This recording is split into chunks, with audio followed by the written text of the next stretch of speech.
ನಮಸ್ಕಾರ ವೀಕ್ಷಕರೇ, ಭಕ್ತಿ ಸಮಾಚಾರಕ್ಕೆ ಸ್ವಾಗತ. ಹಿಂದೂ ಸಂಪ್ರದಾಯದಲ್ಲಿ ಪ್ರತಿದಿನವೂ ಒಂದು ದೇವರಿಗೆ ಮೀಸಲಿದ್ದು ಪೂಜಾ ಪುನಸ್ಕಾರಗಳನ್ನು ಮಾಡಲಾಗುತ್ತದೆ. ಪ್ರತಿದಿನವೂ ವಿಶೇಷ. ಅದರಲ್ಲೂ ತಿಂಗಳಲ್ಲಿ ಬರುವ ಹುಣ್ಣಿಮೆ, ಅಮಾವಾಸ್ಯೆ ದಿನಗಳು ತುಂಬ ಪ್ರಾಮುಖ್ಯತೆ ಹೊಂದಿರುತ್ತದೆ. ಸಾಮಾನ್ಯವಾಗಿ ಅಮಾವಾಸ್ಯೆ ದಿನ ಶಕ್ತಿ ದೇವತೆಗಳನ್ನು ಆರಾಧಿಸಲಾಗುತ್ತದೆ. ವರ್ಷದ 12 ಅಮಾವಾಸ್ಯೆಗಳಲ್ಲಿ ಮಹಾಲಯ ಅಮಾವಾಸ್ಯೆ ತುಂಬ ವಿಶೇಷವಾದದ್ದು. ಏಕೆಂದರೆ ಮಹಾಲಯ ಅಮಾವಾಸ್ಯೆ ದಿನ ಪಿತೃಗಳನ್ನು ನೆನಪಿಸಿಕೊಳ್ಳಲಾಗುತ್ತದೆ. ಸಾವನ್ನಪ್ಪಿರುವ ಅಥವಾ ನಮ್ಮಿಂದ ದೂರ ಇರುವ ಹಿರಿಯರಿಗೆ ಹಾಗೂ ಪೂರ್ವಜರಿಗೆ ಈ ದಿನ ಶ್ರಾದ್ದ, ಪಿಂಡದಾನ ಮಾಡಲಾಗುತ್ತದೆ. ಇದರಿಂದ ಅವರ ಆಶೀರ್ವಾದ ನಮ್ಮ ಮೇಲೆ ಸದಾ ಇರುತ್ತದೆ ಎಂದು ನಂಬಿಕೆ. ಹಿಂದೂಗಳು ಭಾದ್ರಪದ ಹುಣ್ಣಿಮೆಯಿಂದ ಶುರುವಾಗುವ 16 ದಿನಗಳು ಪಿತೃಪಕ್ಷವನ್ನು ತಪ್ಪದೇ ಆಚರಿಸುತ್ತಾರೆ. ಹಲವರು 16 ದಿನಗಳಲ್ಲಿ ಯಾವುದಾದರೂ ಒಂದು ದಿನ ಪಕ್ಷ ಮಾಡುತ್ತಾರೆ. ಆದರೆ ತುಂಬ ಜನ ಮಹಾಲಯ ಅಮಾವಾಸ್ಯೆ ದಿನವೇ ತರ್ಪಣ ಬಿಡುತ್ತಾರೆ.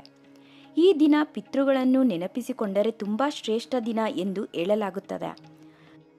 ಮಹಾಲಯ ಅಮಾವಾಸ್ಯೆ ದಿನ ಪಿತೃಗಳಿಗೆ ಪಿಂಡ ಪ್ರದಾನ ಮಾಡುವ ಮೂಲಕ ಕೆಲಸ ಮಾಡಿದರೆ ನಿಮ್ಮ ಪೂರ್ವಜರು ಸಂತೃಪ್ತರಾಗುವ ಜೊತೆಗೆ ಅವರ ಆಶೀರ್ವಾದ ಸದಾ ನಿಮ್ಮನ್ನು ಕಾಪಾಡುತ್ತದೆ.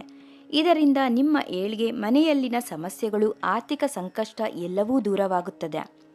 ಹಿಂದೂ ಜ್ಯೋತಿಷ್ಯ ಶಾಸ್ತ್ರ ಪ್ರಕಾರ ಮಹಾಲಯ ಅಮಾವಾಸ್ಯೆ ದಿನ ಈ ಕೆಲಸಗಳನ್ನು ಮಾಡಬೇಕು.